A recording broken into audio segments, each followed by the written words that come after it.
दृष्टि से शौच जाते समय मस्तक पर वस्त्र अवश्य बांधना चाहिए, और चाहे जितनी ठंड हो भोजन के समय मस्तक पर वस्त्र नहीं होना चाहिए। लेकिन अब उल्टा है, डोल जाएंगे तो खुली खोपड़ी से जाएंगे और जब भोजन करेंगे तो सिर पे पगड़ी बांध लेंगे। नहीं नहीं नहीं, बहुत गलत है। अब महात्माओं में तो पहले बहुत विचार होता था, महात्माओं में भी न तो कोई कहने वाला है न कोई मानने वाला है। सिर पर पाग बांध के साष्टांग प्रणाम भी नहीं करना, इसलिए पुराने महानुभाव होते थे वो पगड़ी उतार कर तब प्रणाम करते अथवा पगड़ी चरणों में रख देते। ये पुरानी परंपरा है। भोजन के समय मस्तक खाली होना चाहिए और शौचादि के समय मस्तक आवृत होना चाहिए, मस्तक बंधा हुआ होना चाहिए।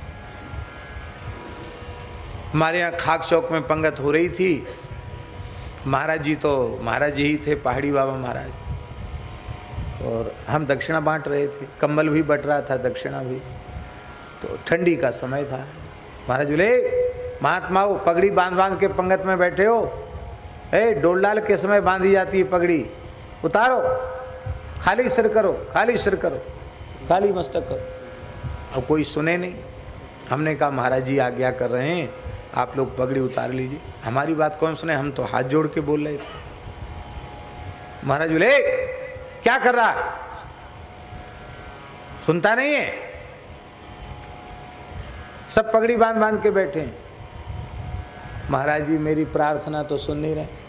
अरे तुम खाली पोथी के पंडित हो, तुम कुछ जानते नहीं, व्यवहार का ज्ञान नहीं, ऐसे बोलते थे महाराज, तुमको व्यवहार का ज्ञान नहीं है।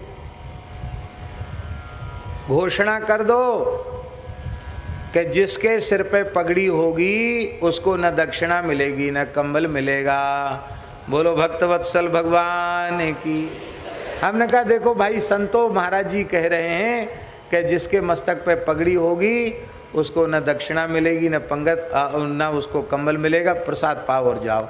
इतना सुनते सबके मस्तक से पगड़ी उतर गई।